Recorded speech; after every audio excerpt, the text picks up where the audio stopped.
이제 10월 14일 수요일 새벽 기도회를 시작하겠습니다.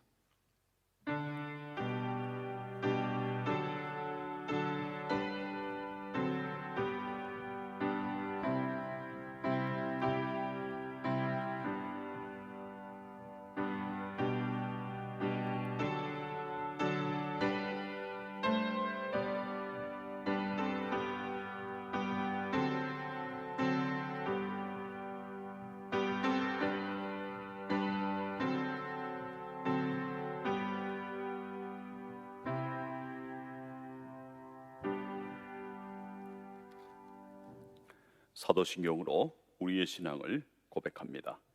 나는 전능하신 아버지 하나님 천지의 창조주를 믿습니다. 나는 그의 유일하신 아들 우리 주 예수 그리스도를 믿습니다. 그는 성령으로 잉태되어 동정녀 마리아에게서 나시고 본디오 빌라도에게 고난을 받아 십자가에 못 박혀 죽으시고 장사된 지 사흘 만에 죽은 자 가운데서 다시 살아나셨으며 하늘에 오르시어 전능하신 아버지 하나님 우편에 앉아 계시다가 거기로부터 살아있는 자와 죽은 자를 심판하러 오십니다. 나는 성령을 믿으며 거룩한 공교회와 성도의 교제와 죄를 용서받는 것과 몸의 부활과 영생을 믿습니다. 아멘. 우리 찬송가 424장 같이 부르겠습니다. 424장입니다.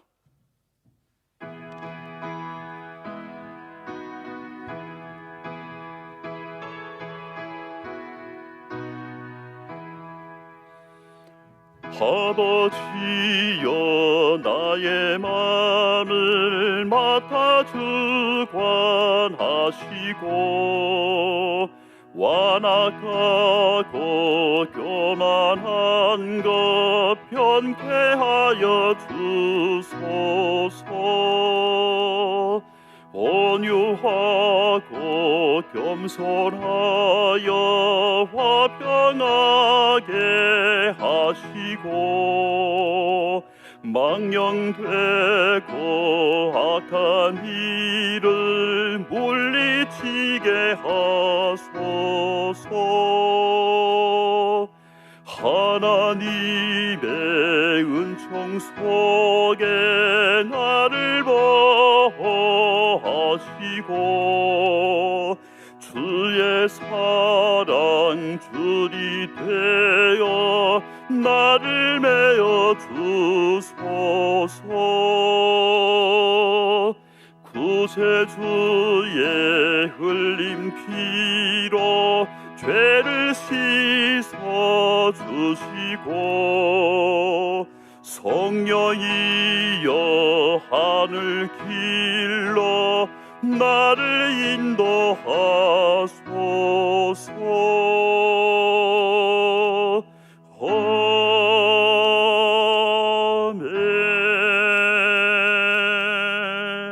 아멘. 아멘. 오늘 같이 읽을 말씀은 예레미야서 48장 1절에서 25절 말씀입니다. 예레미야서 48장 1절부터 25절까지의 말씀을 이제 제가 봉독하겠습니다. 예레미야 48장 1절부터 25절까지의 말씀입니다. 모압에 관한 것이라. 만군의 여호와 이스라엘의 하나님께서 이와 같이 말씀하시되 오호라 느보여 그가 유린당하였도다. 기라다임이 수치를 당하여 점령되었고 미스갑이 수치를 당하여 파괴되었으니 모압의 찬송 소리가 없어졌도다. 헤스본에서 무리가 그를 해하려고 악을 도모하고 이르기를 와서 그를 끊어서 나라를 이루지 못하게 하자 하는도다. 만맨이여 너도 조용하게 되리니 갈이 너를 뒤쫓아 가리라. 호로나임에서 부러지는 소리여 황폐와 큰 파멸이로다. 모압이 멸망을 당하여 그 어린 이들의 부르짖음이 들리는도다. 그들이 루힛 언덕으로 올라가면서 울고 호로나임 내리막 길에서 파멸의 고통스러운 울부짖음을 듣는도다.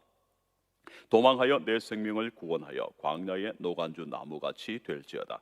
내가 네 업적과 보물을 의뢰함으로 너도 정복을 당할 것이요 그무스는 그의 제사장들과 고관들과 함께 포로되어 갈 것이라. 파멸하는 자가 각 성읍에 이를 것인즉 한 성읍도 면하지 못할 것이며 골짜기가 멸망하였으며 평지는 파멸되어 여호와의 말씀과 같으리로다. 모압의 날개를 주어 나라 피하게 하라. 그 성읍들이 황폐하여 거기에 사는 자가 없으리로다. 여호와의 일을 게을리하는 자는 저주를 받을 것이요 자기 칼을 금하여 피를 흘리지 아니하는 자도 저주를 받을 것이로다. 모압은 젊은 시절부터 평안하고 포로도 되지 아니하였으므로 마치 술이 그 찢기 위에 있고 이 그릇에서 저 그릇으로 옮기지 않음 같아서 그 맛이 남아 있고 냄새가 변하지 아니하였도다. 그러므로 여호와께서 말씀하시느니라. 날이 이르리니 내가 술을 옮겨 담는 사람을 보낼 것이라. 그들이 기울여서 그 그릇을 비게 하고 그 병들을 부수리니 이스라엘 집이 베델을 의뢰함으로 수치를 당한 것 같이 모압이 그못으로 말미암아 수치를 당하리로다. 너희가 어찌하여 말하기를 우리는 용사요 능란한 전사라 하느냐. 만군의 여호와라 일컫는 왕께서 이와 같이 말하노라. 모압이 황폐하였도다. 그 성읍들은 사라졌고 그 선택받은 장정들은 내려가서 죽임을 당하니 모압의 재난이 가까웠고 그 고난이 속히 닥치리로다. 그의 사면에 있는 모든 자여 그의 이름을 아는 모든 자여 그를 위로하며 말하기를 어찌하여 강한 막대기 아름다운 지팡이가 부러졌는고 할지니라.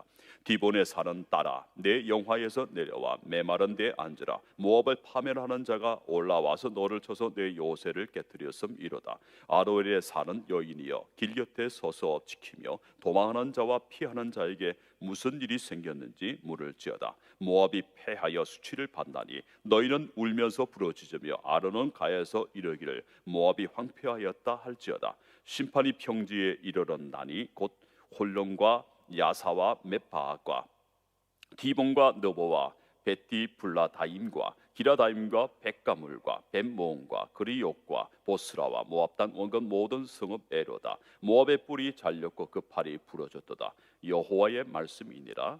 아멘. 기도하겠습니다. 주님, 이제 손을 놓을 때가 되었는데 두렵기에 믿지 못하기에 옛것에 매달려 저 빛 속으로 뛰어들지 못할 때가 많습니다. 이 시간 말씀과 성령님께 의지하고 나아갑니다. 예수 그리스도 이름으로 기도합니다. 아멘. 먼저 오늘 말씀을 요약을 해드리겠습니다. 오늘 말씀은 모압에 관한 말씀입니다. 모압이 지금까지는 평안하고 포로된 일이 없습니다. 하지만 이제 이 모압이 심판을 받습니다. 그 심판을 받는 이유는 첫 번째, 자기의 업적과 보물을 의지했습니다. 두 번째는 교만했습니다. 모압은 그들의 신 그못으로 인해서 수치를 당할 것입니다. 그리고 모압의 성읍들도 황폐화되고 그 장정들도 죽임을 당할 것이라는 내용이 바로 오늘 예레미야 48장 1절부터 25절까지의 말씀입니다. 우리가 알고 있듯이 이스라엘 근처에 있던 나라들은 특별하게 이스라엘의 혈족과 관계된 아브라함의 혈족과 관계된 나라들로 든다면 에돔과 암몬과 모압이 있습니다. 이 에돔은 야곱의 형 에스에게서 나온 그런 나라입니다. 이 암몬은 몰렉 신을 섬겼습니다. 그리고 모압은 그무스 신을 섬겼습니다. 이 암몬과 모압은 우리가 알고 있듯이 아브라함의 조카 롯의 딸들이 낳은 아들들이 이룬 나라들입니다. 그래서 오늘 이 모압에 관한 이야기를 드리고자 합니다. 6절에 보면 모압이 어떤 신세가 되느냐, 그 노간주 나무라는 그런 단어로서 설명하고 있습니다. 이 광야에 있는 이 노간주 나무는 다른 말로 하면 떨기나무를 말합니다. 그래서 이 모압이 광야의 노간주 나무, 떨기나무와 같은 그런 신세들이 될 것이라고 선언하고 있습니다. 왜 그러냐 하면 이 모압 사람들이 목숨을 건지기 위해서 다른 쪽으로 도망을 가지 않고 이 동쪽의 광야 지대로 도망갈 수밖에 없기 때문입니다. 남쪽에는 세댓강이 가로막고 있었습니다. 그리고 북쪽에는 아르논 강이, 서쪽에는 사해가 가로막고 있기 때문에 이 모압이 도망칠 수 있는 길은 바로 동쪽에 있었던 이 광야 길밖에 없었습니다. 그것이 바로 유일한 탈출구 동쪽의 광야 지대였습니다. 그런데 우리가 알고 있듯이 이 광야 지대는 사람이 살 수 없는 곳입니다. 모압이 나중에는 그런 신세가 될 것이라고 하고 있는 것입니다. 왜 그렇습니까? 두 가지 이유 때문입니다. 제가 이 말씀을 요약하면서 첫 번째, 이 모압이 바로 이 자기들의 행한 일들, 업적을 과도하게 자랑하고 그리고 보물을 의지했기 때문이라고 말씀을 드렸습니다. 이 모압은 재물을 지나치게 소중히 여겼다는 것도 우리가 추가할 수 있겠습니다. 7절에 보니까 내가 내 업적과 보물을 의뢰함으로 너도 정복을 당할 것이오라고 하고 있습니다. 그리고 모압이 이와 같이 광야로 도망칠 수밖에 없었던 그 두 번째 이유는 그들이 바로 교만했기 때문입니다.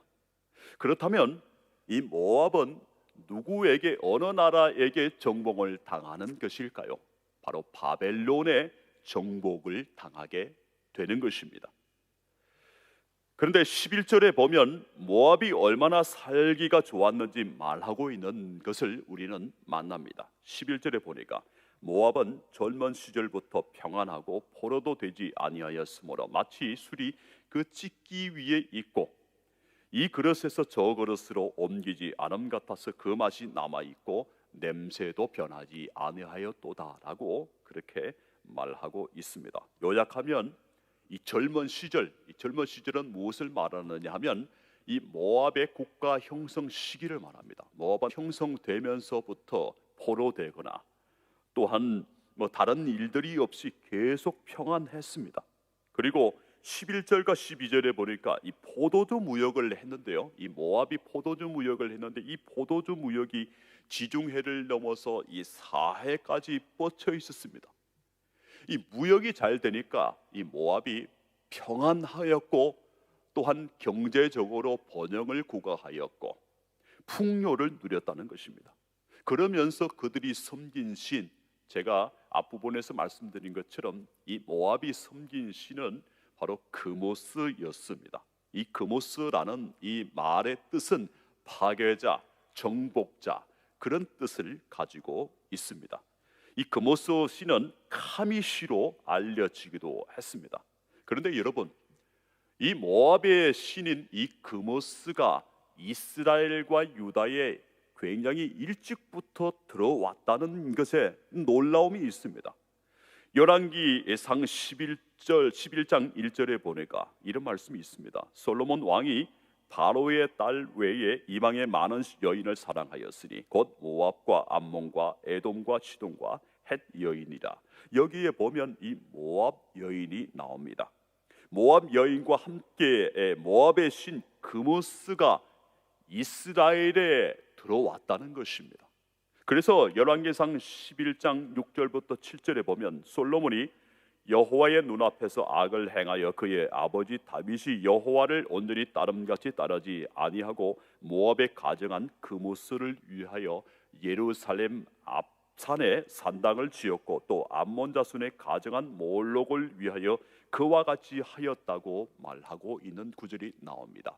이 그모스 산당, 신당은 거의 350년간 이 이스라엘과 유다의 전속을 했다는 것입니다. 그러다가 이 유다의 요시야 왕이 그것을 허물었습니다. 열왕기하 23장 13절에 보니까 또 예루살렘 앞 멸망의 산 오른쪽에 세운 신당들을 왕이 더럽게 하였으니 이는 옛적에 이스라엘 왕 솔로몬이 시돈 사람의 가정한 아스타롯과 모압 사람의 가정한 그모스와 암몬 자손의 가정한 이 밀곰을 위하여 세웠던 것이며 라고 하고 있습니다. 우리는 이 열왕기 상 앞에서 열왕기 하 마지막 장점 가서 이 유다의 왕 요시야 왕에 의해서 이 없어진 것이 그모스 신당이었다는 것을 보았습니다. 그러니 이스라엘과 유다의 그모스 신의 영향력이 어떠했는가를 우리가 생각해 볼 수 있습니다. 거의 400년 동안이나 이스라엘 사람들과 유다 사람들에게 그 종교의 한 부분이 되었던 것이 바로 그모스 신을 숭배하는 그런 것이었다는 것을 우리는 알 수 있습니다. 그렇다면 이 그모스는 어떤 신일까요? 그모스는 암몬이 섬겼던 몰록, 이 몰록을 몰렉이라고 하기도 하고 조금 전에 우리가 읽었듯이 밀곰이라고도 합니다. 그모스는 이 암몬이 섬겼던 신, 이 몰록과 같은 신이라고 합니다. 모압과 암몬이 롯의 딸들로부터 나왔다고 제가 말씀을 앞부분에서 드렸습니다. 이 모압과 암몬이 같은 뿌리에서 나온 그 민족이기 때문에 이 모압과 암몬이 동일한 신을 섬겼습니다. 동일한 신이었어도 그 신들의 이름만 다를 뿐이라는 거죠. 그래서 이 모압에게는 그모스 신이요, 암몬에게는 몰록 신입니다. 하지만 이 두 신은 한 신의 다른 이름이라고 말씀드렸잖아요. 이 그모스 신은 유아 인신 제사를 받는 그런 신입니다. 유아 어린이를 산채로 태워서 드리는 그런 일들을, 그런 제사를 받는 신이라고 말할 수 있습니다. 이 모압 사람들은 자기 자신의 아이를 그모스 신의 손에 얹었습니다. 우리가 그 사진을 살펴보면 그모스 신이 어떻게 생겼느냐 하면 황소의 얼굴을 하고 있습니다. 황소의 얼굴을 하고 있으면서 손을 이렇게 내밀고 있는 모습을 우리는 볼 수 있을 것입니다. 이 손 위에, 그모스 신의 이 손 위에 유아, 곧 어린 아이, 자기 자신의 이 어린 아이 아들을 올려서 태워서 죽였습니다. 불이 밑에서, 이 손 밑에서 뜨거워지게 되면 자연스럽게 그 아이는 불태워서 죽게 되는 그런 일들이 일어나는 것이죠. 그렇다면 왜 유아 인신 제사를 그모스 신, 그리고 또한 암몬의 신인 몰렉 신에게 그렇게 바쳤을까요? 두 가지 이유가 있습니다. 첫 번째는 더 잘 먹고 잘 살기 위해서 자신의 아들을 불태웠던 것입니다. 두 번째는 전쟁터에 나가기 전에 이 전쟁에서 승리를 얻기 위해 자신의 아들을 불살라 죽였다는 것입니다. 그 예를 우리는 열왕기하 3장 26절에서 27절에서 볼 수 있습니다. 제가 읽어드리겠습니다. 모압 왕이 전세가 극렬하여 당하기 어려움을 보고 칼찬 군사 700명을 거느리고 돌파하여 지나서 에돔 왕에게로 가고자 하되 가지 못하고 이에 자기 왕위를 이어 왕이 될 맏아들을 데려와 성 위에서 번제를 드린지라 라고 하고 있습니다. 모압이 전쟁 중에 전쟁에서 승리하기 위해서 마지막 수단으로 왕 자신의 아들을 그모스 신의 손에 올려서 불태워 죽였다는, 번제를 했다는 그런 말씀이죠. 그런 그모스 신이 솔로몬에서부터 요시야 왕까지 약 350년간, 약 400년 정도, 350년간이나 이스라엘과 유다의 이 악영향을 미쳤습니다. 그래서 오늘 본문 예레미야 48장에서 이 모압과 그모스 신과 관련해서 말하는데요, 이 모압과 그모스 신이 어떻게 심판을 받아 멸망하는지 언급하고 있는 그런 곳이 바로 오늘 예레미야서 48장이라고 말씀드릴 수 있습니다. 이 모압과 그모스 신이 어떻게 심판을 받아서 멸망을 할까요? 25절에 나옵니다. 모압의 뿔이 잘렸고 그 팔이 부러졌도다라고 정리하고 있습니다. 모압의 뿔이 잘렸고, 황소의 뿔이죠, 그 팔이 부러졌도다. 그모스 신이 받는 번제, 그 팔이 부러졌다, 그렇게 보셔도 되겠습니다. 모압은 기원전 주전 582년에 멸망했습니다. 그렇다면 유다는 언제 멸망했을까요? 586년, 기원전 586년 또는 587년에 멸망했습니다. 북이스라엘은 그 이전인 기원전 722년에 아수르에 의해서 멸망을 당했습니다. 모압은 기원전 582년, 주전 582년에 멸망했다는 것을 우리가 기억하면 되겠습니다.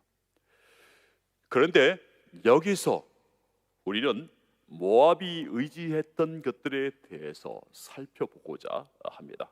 모압이 의지했던 것은 첫 번째, 모압은 포도주 무역을 중심으로 경제적으로 풍족했습니다. 그래서 재물과 이 보물을 과도하게 자랑하고 의지했습니다. 또한 그모스 신을 최고의 신으로 섬겼습니다. 제가 초반에 읽어드린 7절의 말씀에 이런 말씀이 있습니다. 내가 내 업적과 보물을 의뢰함으로 너도 정복을 당할 것이요, 그모스는 그의 제사장들과 고관들과 함께 포로되어 갈 것이라고 선언하고 있습니다. 두 번째, 모압이 의지했던 것, 그리고 모압이 심판을 받아야 되는 이유는 그들이 교만했다는 것입니다. 그들이 의지했던 것은 바로 자기들의 이 군사들, 장정들의 힘이었죠. 모압이 그것을 의지했기 때문에 자기 자신의 힘, 장정들, 군대, 군사를 그렇게 의지를 했습니다. 그래서 그들이 모압이 교만했습니다. 자기들이야말로 진정한 용사여 전쟁에 능한 군인이라고 그렇게 자랑했습니다. 14절에 나옵니다. 너희가 어찌하여 말하기를 우리는 용사요 능란한 전사라 하느냐 하고 있습니다. 모압은 첫 번째, 보물과 재물을 지독하게 의지했다. 두 번째는 군대, 장정들을, 자기 힘을 또한 굉장히 자랑하고 의지했다는 것. 그래서 이 모압이 심판을 받게 되었던 것입니다. 이 어령 교수가 쓴 우물을 파는 사람을 제가 오래전에 읽은 일이 있습니다. 그 우물을 파는 사람의 이런 이야기가, 많은 이야기 중에 세 가지를 제가 들어서 말씀드리고자 합니다. 이런 말이 나옵니다. 첫 번째, 제가 고른 건데요, 첫 번째 보니까 이렇게 말하고 있습니다. 이 어령 교수가요, 내가 신자가 된다고 했을 때 달라진 것은 아무것도 없다. 단지 차원이 달라진 것이다. 내가 해온 것을 바라볼 줄 아는 또 하나의 시선이 생긴 것이다 라고 말하고 있습니다. 제가 제 자신의 삶을 돌아볼 때에, 제가 고2 때부터 교회를 다니게 됐는데요, 고2 때에 그때의 성품이나 직업의 성품이나 뭐 성격도 마찬가지겠죠. 크게 달라진 것은 별로 없습니다. 믿고 나서도 이전의 성품에서 바뀐 것이 많이는 없습니다.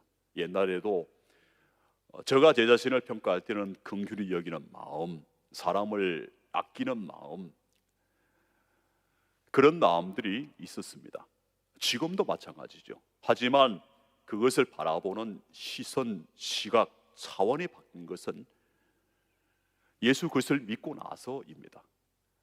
주께서 십자가의 피로 보혈로 사신 주의 백성들, 하나님께서 창조하신 사람들을 가장 귀하게 여겨야 된다는 그런 마음, 그런 차원으로, 그런 시선으로 바뀌었다는 것이죠.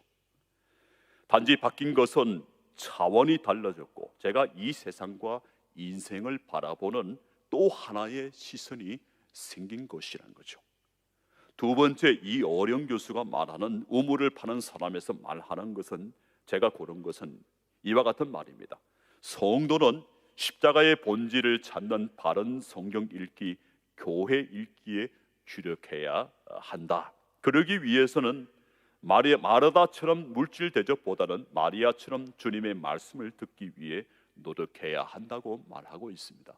물질 대접보다는, 물질에 치중하기보다는 주님의 이 말씀을 듣기 위해서 노력하는 것이 바로 성도여야 한다. 그래서 바른 성경 읽기, 십자가의 본질을 찾는 바른 성경 읽기와 교회 읽기에 대해서 주력해야 된다고 말하고 있습니다. 세 번째는 기도인데요, 이 어령 교수가 기도하는 것을 제가 말씀드리겠습니다. 이렇게 기도하고 있습니다. 주여, 시간을 숫자로 환산하는 자들을 불쌍히 여기소서. 월급 액수로 생활을 재는 자, 그리고 주여 노동과 사랑과 웃음을 숫자로 환산하는 자들을 구제해 주소서. 누구보다도 하루를 한 시간을 더 많이 살았다고 기뻐하거나 누구보다 1,000원을 100원을 10원을 더 벌었다고 자랑하는 일이 없도록 주여 나에게 용기를 주소서. 내가 다른 사람들보다 좀 더 벌었다고 하거나 내가 딴 사람들보다 좀 더 살았다고 하거나 이런 것을 자랑하는 일이 없도록 제게 용기를 주옵소서. 그렇게 기도하고 있습니다. 여러분, 모압이 의지했던 것이 우리가 오늘날 의지하는 것이 아닌가, 저는 이 시간을 통해서 묻게 됩니다. 저도 인간이기에 목회자이지만 인간이기에 이런 문제에 대해서 수많은 고민 가운데 갈등 가운데 살아가는 사람입니다. 내년에 전세금을 또 올려줘야 하나 지금부터 걱정을 하며 살고 있습니다. 그리고 내년에는 저는 어디에 있을까? 내년엔 저는 무엇을 하고 있을까? 내년에 저는 경제적으로 어떻게 살아가고 있을까? 그런 고민들을 하면서 여전히 살아가는 저의 모습을 봅니다. 하지만 이런 문제에 대해서 현실적인 대답은 없습니다. 현실적인 대답은 돈을 많이 벌어야 된다, 이렇게 내릴 수도 있는 일이지요. 하지만 이런 것에 대한 대답이 아니라 신앙적인 대답은 있는 것을 봅니다. 제가 며칠 전에 읽은 성경 말씀이 있는데요, 암송하고 있습니다. 히브리서 2장 18절 말씀입니다. 그가 시험을 받아 고난을 당하셨은즉 시험 받는 자들을 도우시느니라, 그런 말씀이 있습니다. 그가 시험을 받아 고난을 당하셨은즉 시험 받는 자들을 능히 도우실 수 있느니라. 그 말씀을 통해서 이 시대를 살아가는 저와 여러분에게 하나님의 위로하심과 하나님의 격려하심과 도우심과 또 앞길을 인도하심, 그것이 있기를 간절히 원합니다. 그리고 또한 히브리서를 읽어 나가면서 이런 말씀도 보고 제가 그 말씀을 가지고 기도를 했습니다. 히브리서 6장 10절입니다. 하나님은 불의하지 아니하사 너희 행위와 그의 이름을 위하여 나타낸 사랑으로 이미 성도를 섬긴 것과 이제도 섬기고 있는 것을 잊어버리지 아니하시느니라. 제가 성도들을 어떻게 지금까지 섬겨왔고 한결같은 마음으로 성도를 섬겨오고 교회를 섬겨왔던 것을 주님이 잊어버리지 아니하신다고 그렇게 분명하게 말씀하고 있습니다. 하나님이 기억하시기를 바란다는 말씀을 가지고 기도했고, 저는 또한 이 말씀을 통해서 기도를 통해서 많은 위로와 힘을 얻었습니다. 여러분에게도 제게 주신 은혜처럼 하나님의 위로하심과 또 하나님이 기억하신다는 것을 기억하면서 힘을 내고 살아가는 저와 여러분 되기를 원합니다. 여러분, 제가 말씀드렸듯이 우리는 이 모압이 의지했던 것들과 같은 그런 시대에 살고 있습니다. 물질, 돈과 재물을 최고의 가치로 여기는 시대에 살아가고 있습니다. 이전보다 어제보다 오늘이 이 돈의 가치를 최고의 가치로 여기는 시대, 그런 시대가 되어버렸다는 것입니다. 그리고 우리의 평균 수명이 길어진 것, 그에 대한 노후 대비의 문제, 이것이 이 시대의 화두이고 추구하는 바가 되어버렸습니다. 최고의 가치가 돈이 되어버렸다는 것에 대해서 저와 여러분이 동의하실 것입니다.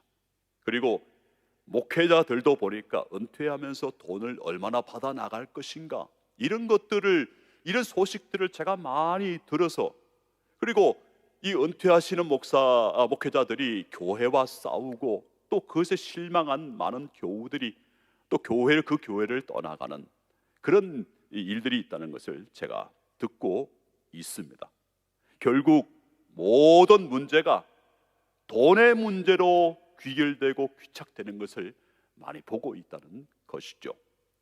이 어령 교수는 제가 3가지 말씀드린 대로 믿고 나서 차원이 달라졌다, 인생을 사는 차원, 또 하나의 시선, 인생을 바라보는 시선이 달라졌다고 말하고 있습니다. 두 번째는 물질보다는 주님의 말씀을 듣기 위해 노력해야 한다고 역설하고 있습니다. 세 번째는 인생을 숫자로 환산해서는 안 된다. 인생을 숫자로 환산해서는 절대로 안 된다고 말하고 있습니다. 누구보다 1,000원을, 누구보다 100원을, 누구보다 10원을 더 벌었다고 자랑하지 않도록 나에게 용기를 주소서라고 말하고 있습니다. 제가 스크랩을 하고 있는데 스위스 취리히의 종교개혁자 쯔빙글리라는 분이 있습니다. 이 쯔빙글리도 종교개혁자로서 유명한 분이시죠. 이분이 이렇게 말하고 있습니다. 만약 사람들이 그 욕망을 완전히 포기하지 않는다면 질식당하고 있습니다. 거짓말을 할 수 없는 그리스도는 우리의 욕망이 어떤 역할을 하는지 비유를 통해서 분명히 보여주었습니다. 그는 가시덤불 속에 떨어진 씨앗이 가시덤불 때문에 자랄 수 없고 그 때문에 질식해 죽여버린다고 말했습니다. 여기서 말하는 가시란 바로 재산을 말합니다. 그리고 그것은 돈이 쌓여 간다는 것을 의미하는 것이 아니라 돈에 대한 사랑을 말하는 것입니다. 이 모든 것들을 보면서 결국 제가 내린 결론은 이것입니다. 미래에 대한 걱정과 두려움을 가지는 것은 자신의 믿음이 없다는 것을 나타내는 것이라는 거죠. 지금 걱정하고 있습니까? 미래가 두려우십니까? 저도 미래와 앞으로의 이 장차의 모든 것들이 두렵고 걱정될 때가 많이 있습니다. 저와 여러분이 다르지 않다는 거죠. 목회자라고 해서 장래를 걱정하지 않고 살아가고 있다, 그것은 거짓말이죠.